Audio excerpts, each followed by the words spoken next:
Yeah. The man doesn't eat. He's human after all. He eats bread like all of the rest of us. Well, he's really pushed the boat out as well. It's white bread, has nothing on it but white bread.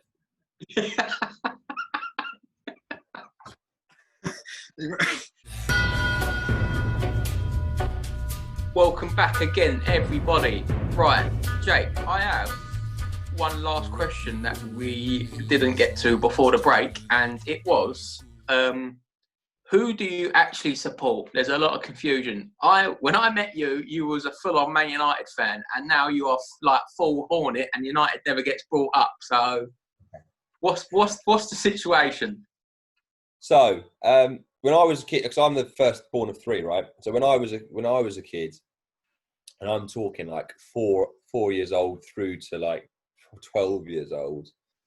My dad, he runs his own company, but I didn't see much of him growing up because he was always working. So like he worked in the city, runs a security company in London. So he was doing stupid hours. He was away a lot. So I didn't really get much time with him in a footballing context. So I never got taken to games when I was a kid. I got taken to football training on a Saturday morning or Sundays. But my mum was always doing that as well. But like my dad himself was never actually around to like go to footy with. So I never grew up knowing about Watford. Like didn't know a thing about them. And I never had Sky. So off our house, I never had Sky Sports. So my whole entire understanding of football was whatever football was on the telly, right? And so back then, as you know, it was match of the day and Champions League football on a Wednesday night, Tuesday night. So the team back then in the early 90s that were dominant were United. So just naturally, the only thing I had to cling on to was watching them and seeing them winning. And so that was it. That was just how I grew into football. And that's how I became a Man United diehard fan, because I knew nothing else. So, like, the funny thing is, I'll bring this in as well. My brother, I don't know if you boys know, but my middle brother is actually a Crystal Palace fan. So the reason he became a Crystal Palace fan is because one day we're watching football, and it's Man United Crystal Palace. And so I'm trying to get him to become a Man United fan by watching it and going, look, brother, watch this with me. And he ends up supporting Crystal Palace because he liked their colours more. So no other reason for it. But Joe is a Palace fan for that reason. And it ended up, I don't even know, United must have won the game because Palace were pony back then, as they are now. But he ended up supporting Palace from that day. And that's the thing, right? So like, obviously, I get it in the ear because it's the Glory Hunters Club, whereas Joe, no one gives a shit about shitty old Palace. He supports them. Everyone just thinks he's a clown. So Scrummy comes along on the scene as well. He's 7 years younger than me. And by that time that he's knocking about, my dad's company's fully fledged. It's amassed an empire to the point where he doesn't have to do it on the ground all the time. And he's at home a lot more. He's there at the weekends and stuff. And by this time, I'm now obviously in a job, so I work Saturdays. So my dad starts going to Watford with my little brother. Tracking back a little bit, my dad starts working a little bit less. So I end up, funny enough, the first games I go to occasional Watford and Saracens games. Saracens used to play at Vicarage Road. The first season ticket I got was Crystal Palace. So I used to go to Crystal Palace every week with Joe and my dad. Oh, okay. So my dad's grown up a Watford fan, but he's not that into it because he's got no one to go with. He doesn't care about it that much. So I went to like 97 playoff final with Palace. I was there like through their glory days in their late 90s and stuff, when they were the best team in the championship and they were up and down.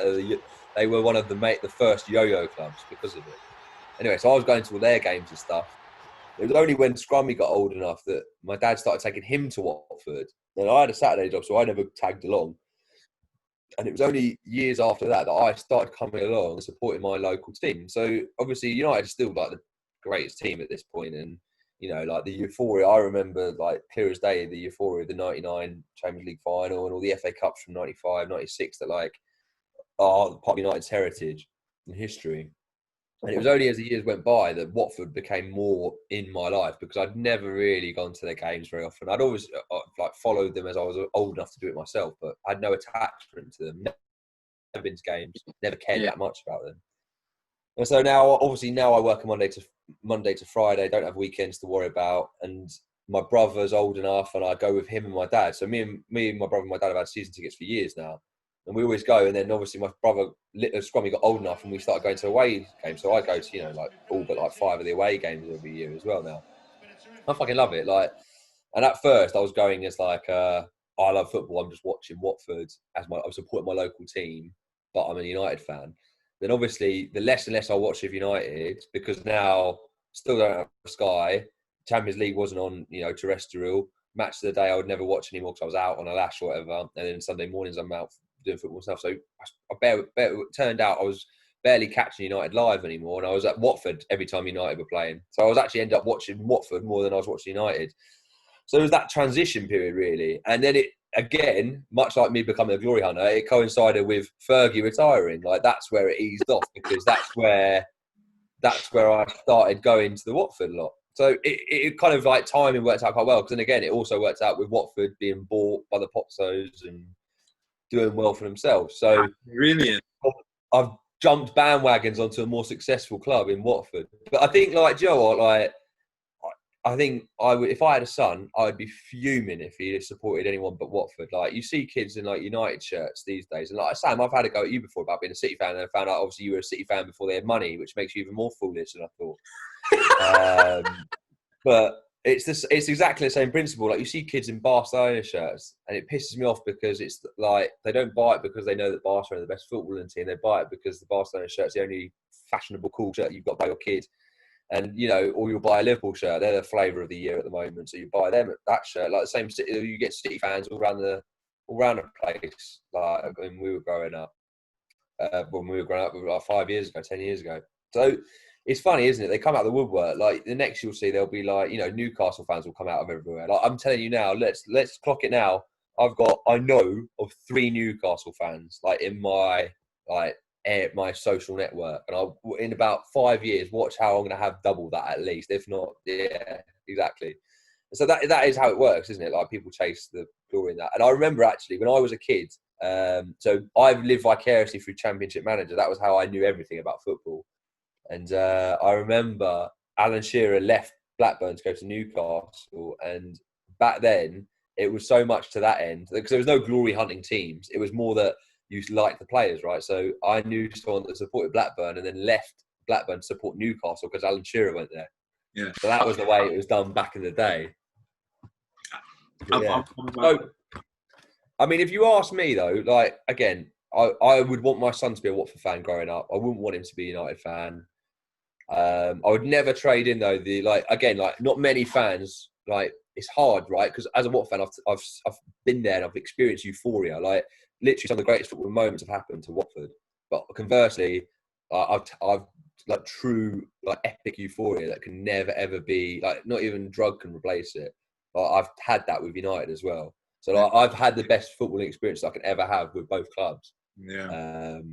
You know, like do you know what I mean? Like City fans have had it with the Aguero moment. Like Chelsea fans have had it with the Champions League win. I don't really think you can have it over like a season, over winning a league for someone like one of us 3 who supports a big club. It doesn't have the same impact, and that's the problem actually being a Watford fan, is that you get really disheartened with the top tier, the cream of the crop, because it's not as enjoyable being in the Premier League if you're not a big 4 fan, because there's an inevitability to everything, and you see it from the other side. So if you're in the top 4, like you've got this, without even meaning to, you've got this subconscious elitist impression and view of everything. You only have to look at the Liverpool fans' elitism currently, but you know they were fucking silent for the last 25 years. So they've suddenly chirped up again and found their voices after 2 years of cockiness. It's not quite the same as when you're a Watford fan and you're chasing promotion from Championship, and but it's more enjoyable. It is more enjoyable because that's the thing, right? Like Liverpool have gone through 25 years of it, so it obviously means more now winning what they're going to win, right? But as a Watford fan, you the highs and lows are more, whereas Liverpool have had nothing but mediocrity now for 25 years. So you know they've won Champions League, so that's their euphoria. But the league every year, there's nothing to fight for them in the sense that they know that their race is run by October, kind of thing. Yeah. So it's just every game is just a nothing really. Like so you hook onto players more than you do onto matches and like periods of time. I don't know, like I enjoy being a Watford fan generally more than I enjoy being a Man United fan right now, and also like over the last like 5-10 years. And again, like people, it's quite easy to point to like it's coincides with Man United not doing as well, right? But in actual fact, being like there's no ambition now for like a Spurs fan. It's been great to be a Spurs fan recently, right? But actually, when you look back at it, you've tasted no success. No. So you can look back and go, well, that's the best that you Spurs might have.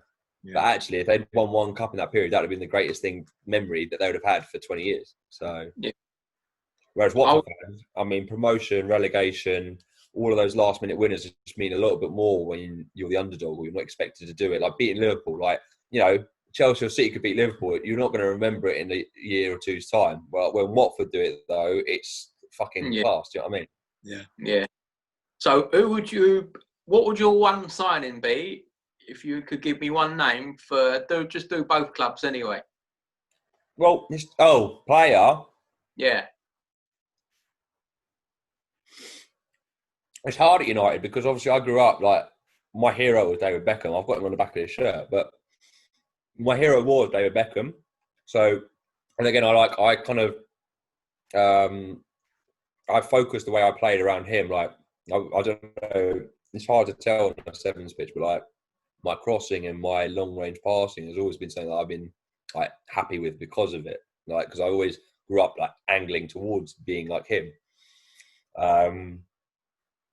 So it'd probably be Beckham just for that alone. But like, I don't know, I had a real attachment to Ruud van Nistelrooy as well. I just thought he was like just one of my favourite players just to watch to score goals.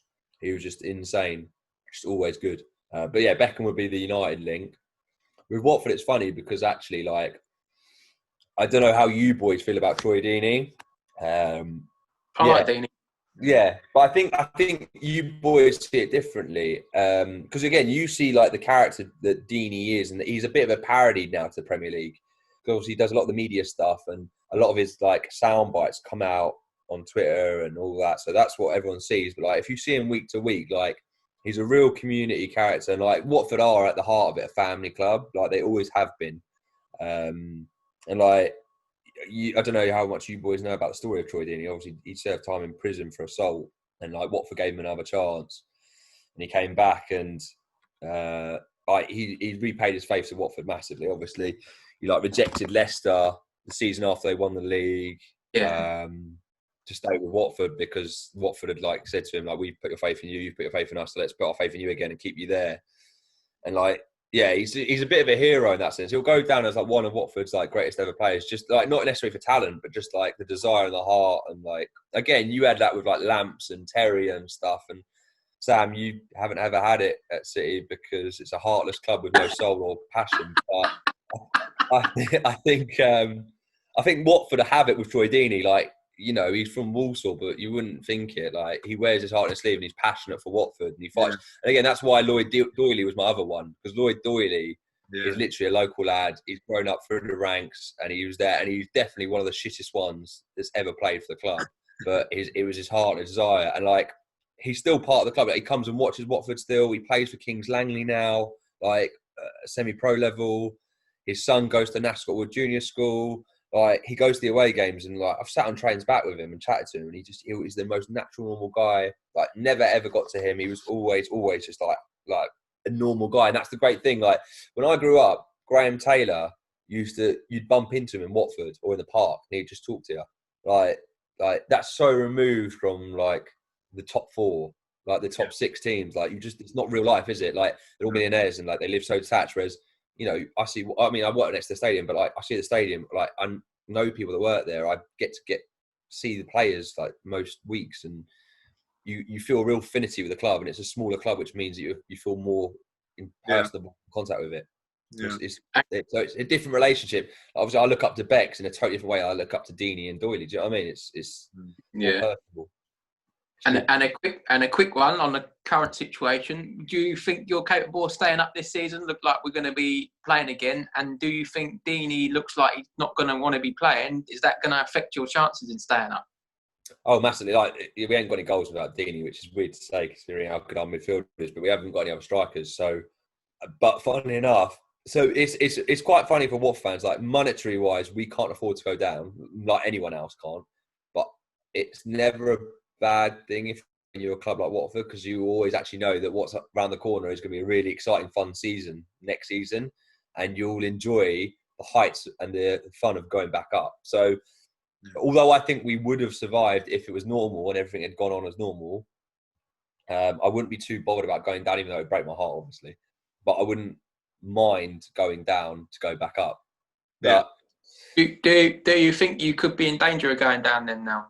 Now if Deeney doesn't play, I don't think we will stay up. But I mean, so here's a little bit of a scoop for you, which again you boys already know anyway. So being in the stadium you boys know generally that we're going to start the Prem again. They are. So I've got two bits of goss here. One is which I was obviously in the stadium on Friday. So the NHS get the free service at the stadium. That's stopping at the end of this month for a specific reason. But whilst I was there on Friday, they were cutting the pitch, like trimming the pitch, right? Which is natural. They have to keep the pitch in shape. They weren't just trimming it this time. They were cutting it into shape. So like doing the special lines and stuff. Oh. Which obviously there's no need for them to do unless someone's about to play on it, right? Yeah, of course. Yeah. So there's that. The second bit of info I've got is that I know someone who works. I know someone who knows someone who works in the police, and they've got an official letter informing them that the Premier League will be back in June. So watch this space. But that being said, I think what was the question again? Such a witterer. Do you think you're going to go down now? Then I think we'll go down without Deeney, but I think like the problem is, I think Deeney's spot on. Like I think a lot of the Watford fans are backing him as well. Like it's not because he's because it's a risk just for him personally. Like the black and ethnic minority footballers are at higher risk. Obviously, he's got a young child who's at a risk and stuff. And like again, everyone's entitled to their opinion. But again, like you guys only found out today. Like I've had my dad nearly die from this, and so like it hits home a little bit more for me. And I work at hospital, so it hits home for me even more so. Yeah. So I've seen it from the other side. So like everyone can take it real lightly, but in actual fact, like if it was you that was being told to go and risk your life and then go home and risk your life of your family, would you do that? And I don't think everyone would be so willing. And then people talk about the money. It's not about the money at all. Like there's no money involved. Like I don't give a shit. Give the fucking title to Liverpool. But and then again, I believe that every team there should be champions, there should be relegations or no relegations. Like I don't think you can do it where like you have X teams stay up, like they've done in the Football League, and then no one gets relegated. I don't like that, but whatever. But they're going to do that, but then potentially relegate Premier League teams. Do you see what I mean? Like you're having two different systems there. Yeah. So it doesn't really make sense in that sense. So like, they're going to relegate some teams because it's convenient to justify Leeds going up. Do you know what I mean? Yeah. Because the aggro that you'll get from Leeds not going up is not worth the amount of hassle you will get if Norwich get put down, because Norwich deserve to go down. It's that kind of thing. But I think Watford will go down if Deeney doesn't play, which will be heartbreaking. But funnily enough, I think we would have stayed up, and I think Villa and Bournemouth would have gone down. Villa or Bournemouth would have gone down. But yeah, it is what it is. Like again, like as a Watford fan, you take it all with a pinch of salt anyway. Like we've had some great memories. We had a great little stint in the Premier, and we'd be back up, I reckon, not very soon after going back down. But plus, we'd be heartbroken as well if we missed out on Luton away next season. That'd be class. Oh, yeah, I think it's got to come back, but at the end of the day, it's because of the money. Like, let's not kid ourselves. It's only coming back because of money. It's 100% not safe to do. In the same way, it's not safe for us to go and play football right now. You look at there's the whole government. It's a microcosm of this country, right? Like, it's not safe enough to lift lockdown as much as people want it to. There's still 400 people dying a day. Like, if you can justify that, if you think it's, again, this Cummings thing that's happened this weekend, but they seem to think that it's okay to justify putting footballers' lives at risk for the entertainment of the country. But actually, if you look at the numbers, there's less than like 5 million people that out in this country that watch football, like actually watch it. Yeah. So is it really worth it for 5 million people's entertainment? Not really. And again, you look in Germany, it's kind of justified in Germany because the number of people that are reinfecting and dying and all of that is a lot lower than in our country. Like we're the 4th highest death rate in the world. So I mean, I don't know how they can justify it, to be honest. But again, some people are kind of taking it a little less seriously, and they can just think, yeah, I'd rather watch football, and I'm in my own little bubble, so it's not affecting me. I'm not going to get ill, so it's all good.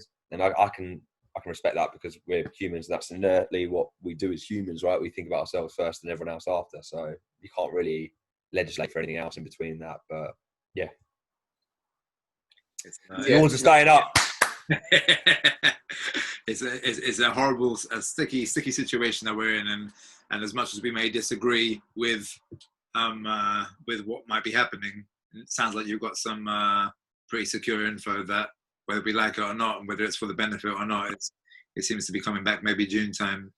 Yeah, that's why I understand. And again, like we know why it's coming back, just so TV. I mean, it's the football club. So like I don't know if any of you listen to the Guardian or the Football Weekly podcast, Guardian Football Weekly, or the Totally Football Show podcast. They've covered it at length, like the financial impact of not restarting is too dangerous for football to not do it. So it's the same with Formula One, right? Like Formula One can't afford to just scrap the season because it would bust Formula One. And it's exactly the same for football. Like they can't afford to not run it. Whereas, I mean, you look at Holland, like they've just banned it blanketly now until September. And France to a degree, because financially they're a lot more secure and the money's not there. So it doesn't drop out the bottom of the country, which is exactly what would happen here to a degree in Germany and in Spain. Italy's already fucked anyway. I haven't even heard what the update is with Italy's football, but it just come down to money, which is a sorry state of affairs, but that's the world we live in, isn't it? So it's heartbreaking. But there you go. So I think now it's time to move on to our next section. So which means it's time for our brand new section, which is this. Where and when? Big R1, I'll be daring 10. I am the boogeyman scaring men. Call out my name and I appear with Leng. Come to a video shooting your ends. That's right. Turn up early on, then the cameraman bare equipment. It's time for our new section. Where's his lens? There's his lens. Undecided. The name's still undecided, but for now, we're calling it Midweek Ultimate Team. And it is pretty much what it says. Is for those of you that are FIFA players out there that play Ultimate Team, you'll know what it means, and you'll see the cards, and of course each player has their own cards with their own stats on it, and then obviously you open up the packs and you hope to get some of the best players in there. So we're going to be creating cards for some of the players who play with us midweek. So we're going to spin the wheel, we're going to do a lottery, and it will come up here in place of me chatting all this shit, and then we'll come up with a name, and then we're gonna all give our ratings of the different topics of the different categories. So we've got strength, shooting, pace, passing, tackling, marking, ball control, which encompasses dribbling and ball control, and footballing IQ. So let's find out who's gonna be our first option on Midweek Ultimate Team.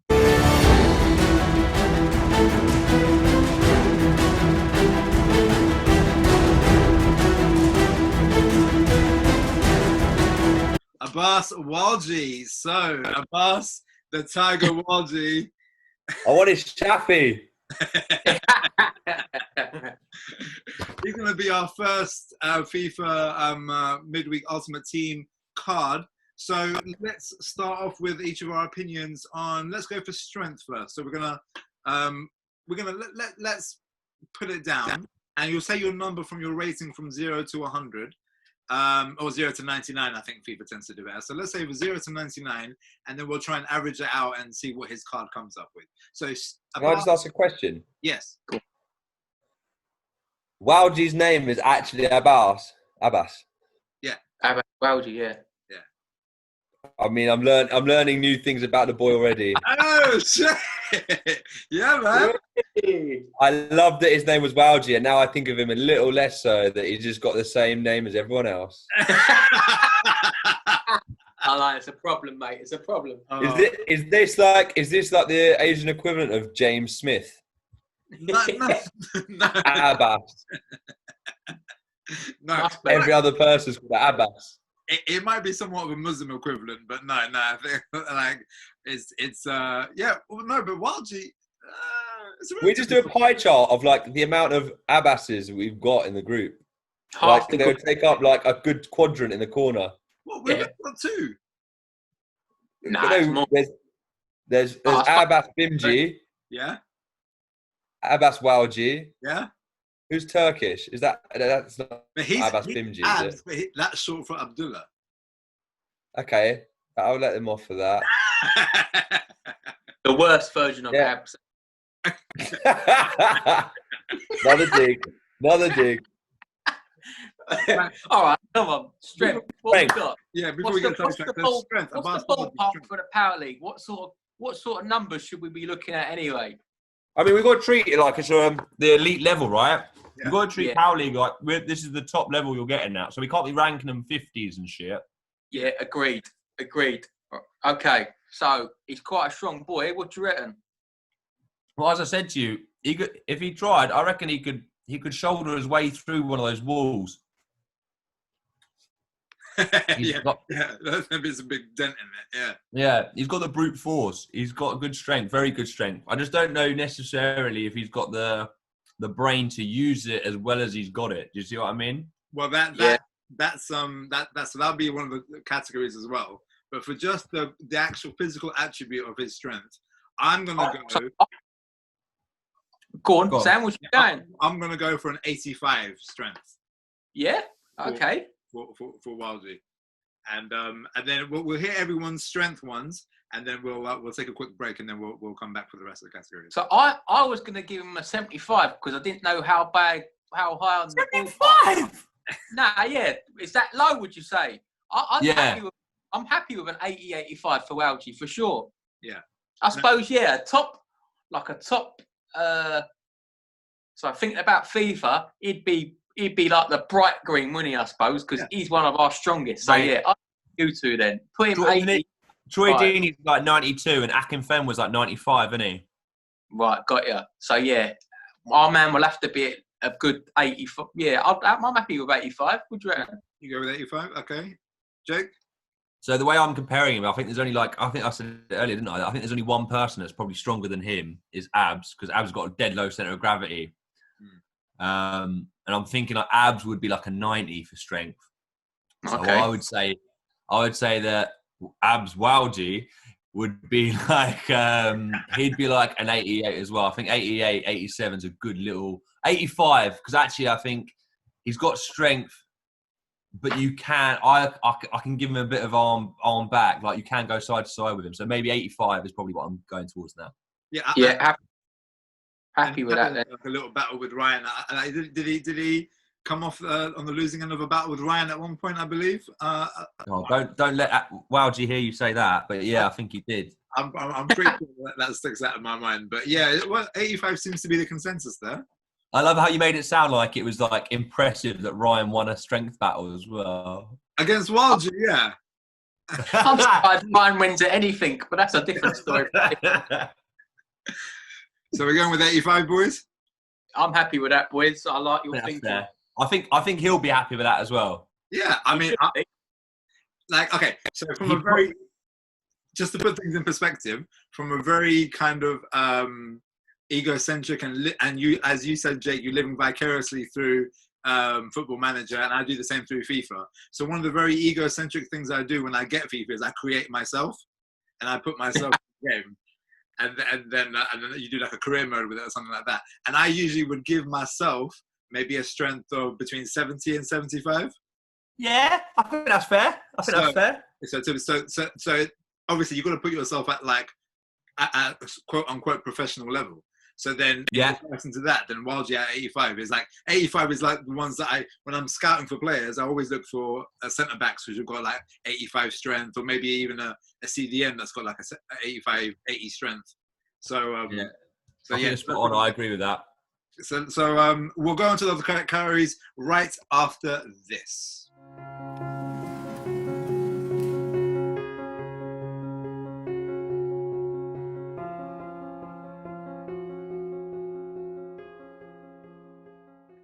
Welcome back, ladies and gentlemen. A jam-packed show we've got. It's been so wholesome, so much content, and the content doesn't stop. So we're going to carry on with our midweek Ultimate Team card. We were looking at Abbas. Yes, it is Abbas, Jake. Abbas Walji.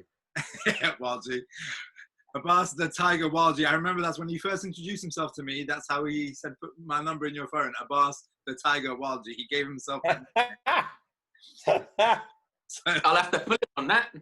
Yeah, I'll show you. The Tiger. But yeah, when he comes on one day, we can quiz him about that. But yeah, so we all kind of came to a conclusion that strength 85 was the correct one for him. How about shooting? How would we say we judge him on shooting? Can any of you remember Walji scoring a goal with his foot? Not many, no. And if they were, can you remember him scoring like a shot? Or was it like bounced off his arse or like tapped in at the back post? I've seen him score a couple, Yeah. but yeah, he's not. He doesn't usually take many shots, does he? Nah. No, and he doesn't often put his foot through it. It's always usually those open, like he opens his foot out and tries to finesse it in. Yeah. So without being too harsh, are we gonna drop him around, are we gonna drop him around the 65, 70 mark? That's what I was gonna say below. I thought we were talking below 50. What? That's well low. Nah, he ain't that bad. Mate, he's gonna be high in defending, so he's gonna be low in attacking. That's natural. Yeah. Although, what are you saying? Like in terms of FIFA ratings, you don't see many people that low. Nah, if that's fair, that's fair. But I don't think I'd rate him that low anyway. No, yeah. That's why I was gonna bench around 60, then 60, 65. Yeah, I would go between 60 and 65. So I mean, okay, I agree. So as what are you saying, 60, 65? I said 65, so I'm happy if you're happy with we'll meet at 65 on that.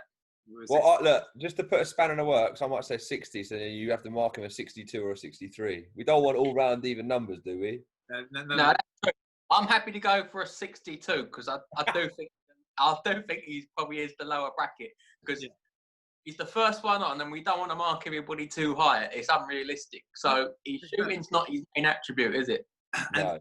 Well, the times I can remember his shots quite vividly, but I don't remember, especially as a keeper, feeling like that I'm troubled too much by it. And that's the worst. That's the worst observation out of a lot of them, isn't it? What? As a keeper, I've never been troubled by a single one of Abbas Walji's shots. Is basically what I've just got out of that. But the thing is that when he has scored past me, it's been usually my fault. Like me. Oh, it's getting even worse. Actually, Sam, you know what? I don't want to be. He's one of my boys, but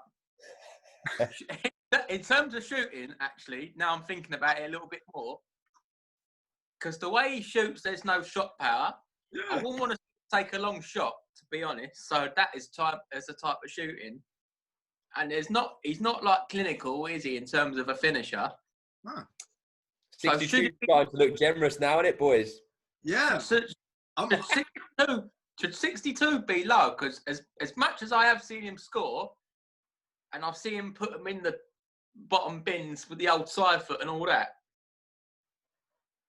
as I said, it's not his strongest point, is it? The way I'd compare it is to like others, right? So like, think about the other people in a team. In the group that are poor shooters and think where you'd rank them, I think he's just above that crop because technically I think he can, but you just don't ever see it. And so therefore, from what evidence we have, he's not a great shooter.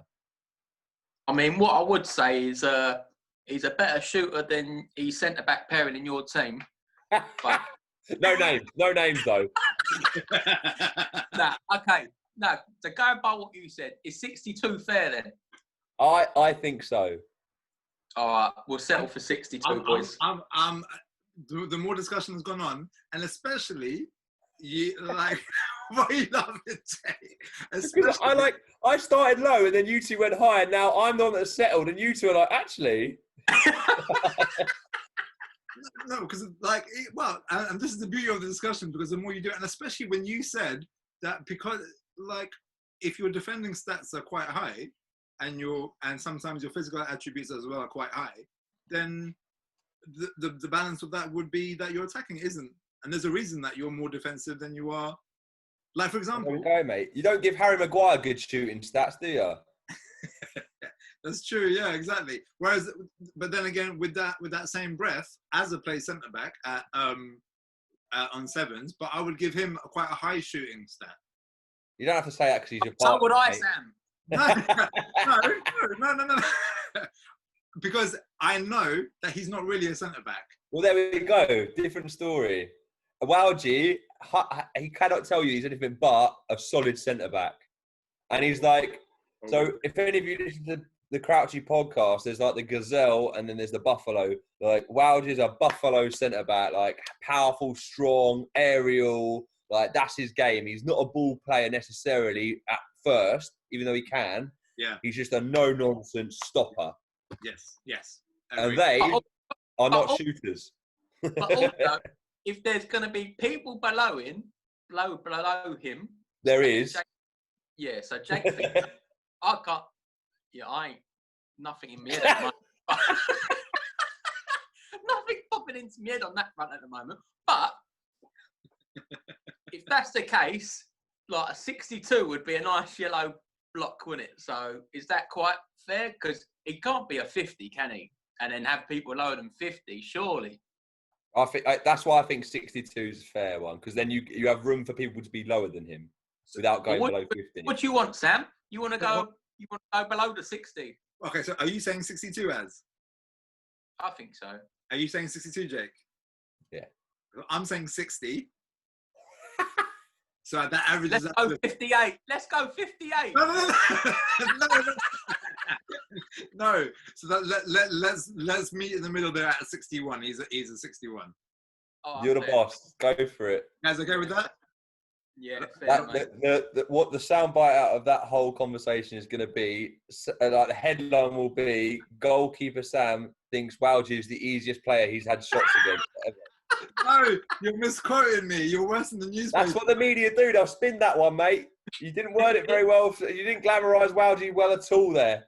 Never had me trouble with his shots is what I got from that. No, that I did say. I'll stand by that. Sam, I've changed my mind. Jake's coming back on next week. He's got you're now make the troublemaker, mate. He's got me out of trouble. All right, Okay. what we got? Pace. Yeah, let's go for pace. See, Wowji's another one. You don't really see sprint pace needed too much because of his position. Although, whenever I get ball at feet and I pick my head up, as I said, he's from that back line. He's in that penalty box quicker than anyone else can be. Yeah. When he needs to, he'll bolt. The motive for a header's there then. I'm not sure. I think his kind of top speed will be higher than his acceleration. Yeah. But like, I don't see much sprint, but he's got. I think he's not a slouch though. Like, I've got a number in my head already, and I think it's not. I think it's a fair number. But I'm not going to say yet. By what you said earlier, I'm not sure how much of it is him actually being quick or him using his strength to like kind of get in front as opposed to yeah. So remember though, he's got a long stride as well. He's quite a leggy man. Yeah, exactly. Yeah. So that gives him some good pace anyway. So I think he's not like you think. I don't know how old the boy is, but I think he's got good agility, like movement, which gives him a good bit of pace, more so than his frame might dictate. So I mean, I've got a number. I'll put it out there right away. 74. Oh, I was going to say 75. Would you? Okay, I think we're on the same wavelength there. I think that's okay. That's what you're saying. I was thinking lower than that. Okay. Not straight away comes out with it. Lower. Let's go lower. No, because hear me out. I'm not thinking of the whole spectrum of everybody, but I was thinking in terms of defenders. He's not the slowest defender, but he's not the quickest. Like, Right, 'cause who's Shanks, the slowest defender? The rest of them, every other defender. like Shanks is quite quick. Like Shanks have higher than him. Both. Can we really quickly knock on the head the myth that Shanks is a fucking defender?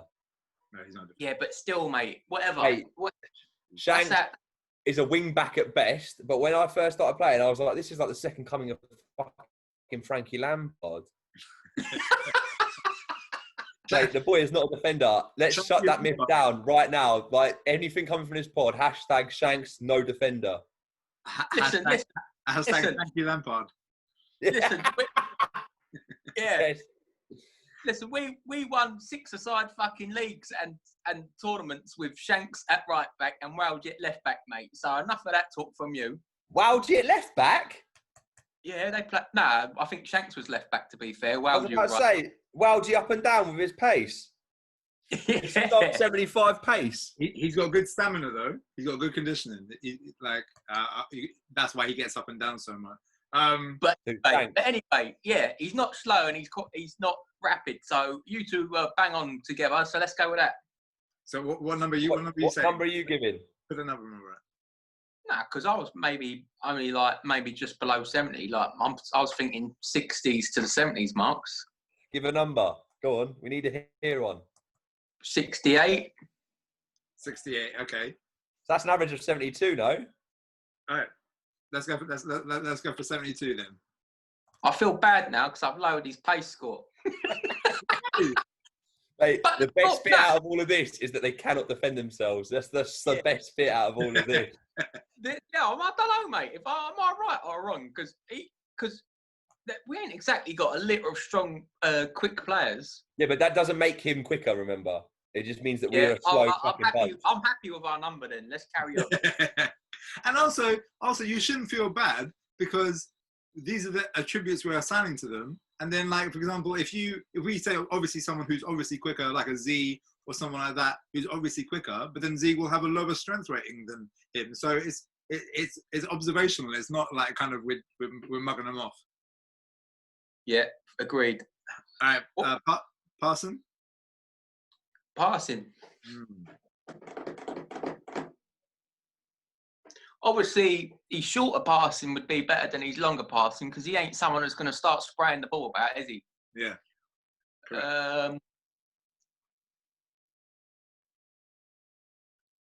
And yeah, I don't know.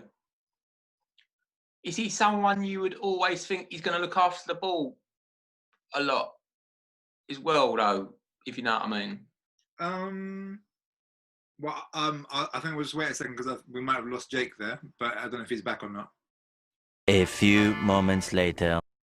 Oh, there he is. Sorry. No? Don't get worried about Wi-Fi, boys. Yeah. We're on passing for Wowdy, Jake. Oh, okay. I'm giving it a second's thought, but I think Wowdy's a solid defender who you can trust with the ball at feet. I like it. I can give him the ball. I know he's going to move it on successfully. Yeah. He's not over elaborate with his passing. He's quite accurate. Yeah, he ain't going to spraying it about. He don't start playing no long passes, but is that a detriment in terms of his score though? I don't know. I wouldn't say so because I think you've got to look at what he does do, and he's accurate and there's power in his passing. He doesn't give you any shitters. Like he'll find your feet. I've never really had a problem with a mislaid pass too often with him. No. He's like, if you give him the ball, as I say, you'll move it on and you'll keep it ticking over. And I think he plays within his game, which is actually a better quality than someone who's inconsistently good with his passing. You want like a Carrick as opposed to someone who over elaborates it. Yeah. I think he's quite good at that. Yeah, So I've got a number in my head, but I'll let you two talk a little about it as well. As you were saying about like we don't see a lot of long passing from him or him spraying it about, and is that a detriment? But then for a sevens game, the long passing isn't really. No, I fully agree. But in terms of it's not in his arsenal. I wouldn't have thought either. Not knocking him. I think there's others that probably would. Yeah. He's got a side foot. Like I know, whenever he goes long, I don't picture him put like it into someone, anything but wedging it into someone, which is hard to take down. But I think he plays to his strengths, which is a good side foot firm pass to feet. He's good at that. And his choice of passing is decent as well, like the right pass at the right time. 76. Okay. That's what I put on. And again, I don't think 76 is a bad number, but I think actually it's easier to score people highly on passing. So I think there's a lot better passes than him. Not to say that he's not good though. Yeah, agreed. I had the exact same number in my head. Yeah. So 76 as well. So I was going to say 78. So shall we average it out to a 77 there? Yeah, perfect. Yeah. I think he'll be happy with that as well. Hand on heart, you'd say that's a fair number. Yeah. He could ball play if he wanted to. I think so, because as mentioned, there's definitely better passers in the sevens, isn't there, in our group? So I think that's a fair green 77 he's got. Yeah. But also, remember, he's a defender. His job isn't necessarily to be the passer of the team, so he just needs to be sound at it. He needs to have a sound base of passing, which he has. And anyway, he'll be happy with, I'm sure, the next category we're moving on to, because it's tackling. Yeah, good tackling. He is a decent. Hang on. Do we have to? Are we allowed to include slide tackles, considering they're banned? Because in actual fact, he is a fucking weapon. He'd be literally a licensed weapon if slide tackles were allowed. Yeah. I'm still unsure what you're saying about his slide tackling. Are you saying that he's not good at slide tackling? He dives, right, so I'll tell you a story, right? So one of the first games I came back after my ankle injury, it was one of the first times I ever played with, actually it must have been the first time I played with Walgie, because I thought, this guy, like, he's a fucking tough tackler, he's a good tackler, but like, I presented him the ball to take it away from him, and I nicked it past him, and he just cleaned me out, like 2 foot in my ankle, like absolutely left me on the floor. And it wasn't it wasn't an awful tackle. He wasn't ages late, but he just took my ankle out so clean. Like the ball, there was no ball, and it was all ankle, right? And so it was one of those ones. When you get absolutely clamped, you can't show much of it, especially to someone you don't know. And I was a bit like, fuck, he's cleaned me out. Yeah. And I could show you photos. I still remember it. It was black for like a week, and I'll never forget it. And like from that day in my mind, I was like, these cunts, if they keep sliding me, I'm not playing ever again, because I'm not risking my ankle. I'm not risking being on crutches for another 6 weeks for this. No, exactly. And and I just remember thinking, wow, he's an absolutely reckless diver inner. But he isn't. He just loves sliding, but he is a good slide tackler. That's the problem. Like, if he slides you, you're not getting through. Like, he's either taking the ball and you, or just you, but you aren't getting past him. But to me, for a sevens, okay, in a short answer to your query, I don't think we include slides, because considering that we ban slides, which are going, again, is another topic for another day, but seeing as we ban them, then we don't include them. In I can hear Shafi, like, his ears just pricked up at like, slide tackles? Yeah. Okay, so standing tackling only. I think he's quite high, and I also think I don't know what you think, Jake. You know how he kind of uses his body well into it as well, where he's obviously using his strength as well, and he kind of nicks the ball. So I do think he's going to be quite high on this, lads. Yeah, I agree. Okay. So I don't know how high though, but I'm thinking past the 80 mark. But then would it be one of his top attributes? So would you go even higher, like quite high? I don't think you can put him in 90s, to be honest. But I think that's because there's actually not many people in 90s for anything like. Yeah. I'm gonna chuck one out there then, and I'm gonna go with a 86. Jake? I was going to go with 84. Nice. And I was going to go with an 85. 85 it is then. He'll be happy with that. Definitely. I'd be chuffed with that. I think he's one of the best tacklers and he's one of the best defenders as a result of his tackling ability. So I think he's got that crown to hang on. Most definitely. Yeah. I can't wait to see his reaction after all this, man. It's going to be wicked. So, Yeah. by the way, credit to, I think it was a whole conglomerate of you guys who came up with this idea for this new segment, and it's going to be a running segment now every week. And it's fun to do, and as well, it's going to be fun to see reactions that are coming out of it as well. So, Mate, as if we had enough messages already in that fucking group, it's just going to be like thousands on this alone every week. Exactly. Yeah. Create a new group just for this. Yeah, literally. Like, we just need a podcast chat because otherwise, Yeah. it's insane. Yeah, it's all right at the moment while we're not playing, but when we're playing, it's going to be a nightmare. Okay, so then moving on from tackling, marking. Right, boys, I've Tricky got one a in story. sevens, isn't it?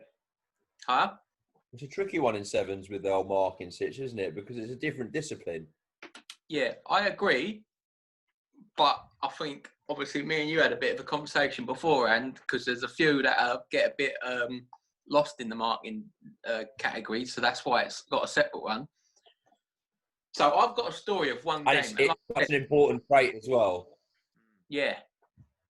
See, I would rate him highly, and obviously people will know, or if they don't know, Walgie's actually played in my teams for 6s and 7s and 5s, so all short-sided formats, and in leagues as well, like competitive, and in tournaments. So I fully trust him. But I remember a couple of times recently, right, we kind of said to him, look, that's your man, don't fucking lose him sort of thing. But you know, like the transition of the game, Jake, and and it was one of them moments, someone was free, but rather than stand on the guy who was on and not hearing the communication that was given to him, he left his man to get to the guy we've kind of assigned him to man mark. So would you knock that on his marking, or would you knock that in the footballing IQ instead? Both. Right, I agree. That's why I brought it up, because as much as he's solid and he knows I love him and I think he's fantastic, there's a few recently, I don't know if it's just the lack of not playing weekly, there's little things like that. That's a big no-no if you're playing on my side. So it's been brought up, so that's affecting his mark. I think Sam reads it just the same, like in the sense that like the whole game's in front of Sam for like 95% of the time he's there, and he sees exactly this kind of thing, right? And like Sam, of all people, will see like my frustration with marking, and I think Wowji is one of those people like when it's calm and when everyone's in position and you've got your man, he is dedicated and he sticks to his man and he doesn't lose him. Yeah. But in phases of play and transitions in play, yeah, I find that Wowji is one of the people that's easier to shake off and also exploit marking, and like kind of if someone makes a run, then someone can take his space and actually like take advantage of his, let's say, lack of discipline in that sense. Yeah. But actually, it's more that like you can just get caught out by good attacking football, and then you'll end up looking both ways because there's man either side that you could pick up, and you've kind of lost. You're in between it. So for that reason, I'm kind of moving towards like mid-70s, which sounds like I'm giving him an insult, but actually still mid-70s not a bad number, because when he gets his man, he's disciplined, he's solid, he will stick to them like glue. But I think in attacking phases, which is where sevens really kind of sorts out the wheat from the chaff, that's where he gets opened up. Yeah, I think he would have been quite high, but I'm along the same lines as you. I was thinking anywhere between a 74 and a 77, I think. I was going to 76. Yeah, I was going to say 75. So as what are you settling on so we can average it? I was probably thinking more 77, so should we give him a 76 then? Go for it, give him a 76. Which is still a good number, but I think for me personally, I would have given him higher had those few moments not come up recently. So, my recent memories. Oh, it's not before, mate. It's not what you did. It's not what you did 2 years ago. Nah, well, that's what I'm saying. So, based on recent performances, that's where my memory is lying with him. So, And also, I know it's hard to kind of mirror it in terms of FIFA being 11 aside and we're playing sevens. But for me, Walji is not a centre back. He's a right or a left back. He's because he likes to get forward a lot. So he goes up and down. He's got good stamina, so he goes up and down. And for those kind of players on FIFA, like your right backs and your left backs, their marking tends to be between 70 and 80, and the really elite ones, like your Philip Lahms and all that, they would be in your 85s and stuff. So that's why I feel 76 is a great score. Yeah. Definitely a good mark. Still a good mark. It's still the top 25 percentile of ability for it, isn't he? So exactly, yeah. I think it'd be quite higher when we get round to doing others, I think, as well, to be honest. Yeah. I would say. Okay, I'm going to do the light boys. Hang about. Do you boys think that we'll be able to do ball control and football IQ in 9 minutes before this time runs out? Let's give it a go. All right, then. So just explain really quickly what ball control encapsulates. Ball control is dribbling and kind of control, like if a ball first touch. First touch, yeah. Cool. So yeah, for Walji, what do you think? I wouldn't say. Again, it's not something. It's his touch ain't like fucking. It's landing on a pillow, but I wouldn't say it's awful either. No, I agree. I think good first touch. That being said, I don't see the boy dribble though. Nah. I've seen him do a few Cruyff turns. Yeah. Now you've said it, Sam. Yeah, he has. To be fair. Yeah. Not that application if you can dribble, but like. I don't think it'd be as low as what people might think. Again, I've had the luxury of playing with him more than one day. Once, you know what I mean? I've played with him twice, maybe 3 times a week with Walji for a long while. So, yeah, higher than we think. But again, I don't know. I keep thinking about other people, but like Jake said, you're not really marking it off other people, are you? And also considering that we don't get to kind of see him go on a bombing run, like try and take it around people and stuff. For a defender who's again similar to what the passing job he has to do, to control the ball, to maybe take it around one person in order to make the next pass, or to drag it back to pass it back to me as keeper or something like that, then I feel I've got a number in my head, but I'm wondering what Jake thinks. I'm thinking high 70s on the basis that like his ball control, I've never remembered him to have a problem with it. Like I wouldn't say it's impeccable, but I've always been able to put a pass to his feet, and I know he's going to get it. He's going to not only take the touch, secure it, but he's going to bring it out of his feet to move that ball on. Yeah. And like as you say, because he makes those runs, I always picture him, as you say, in that right wing back kind of like searching down that wing. And if I put a ball up to him, I've always got this image of him like jumping up in the air with one leg higher, like taking it down, and he always traps it quite well. He's got a good chest, so like I would score him highly on that. But I think conversely, I can't think of or remember any evidence of him dribbling well or dribbling badly. So I think he gets marked down on the lack of dribbling for ball control, but I think it would be a bit of an NA for dribbling because I just can't think or remember of it. So I think high 70s, 77, 78 would be where I'd be sticking just for that overall.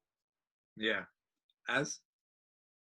I was thinking more 73 based on he ain't going to do no mazy runs on nothing, but then I suppose that's not really down to his control, is it? So I would be happy to creep up the few marks to the 77. 76 was, I was thinking between 73, 76, so I'll go 76.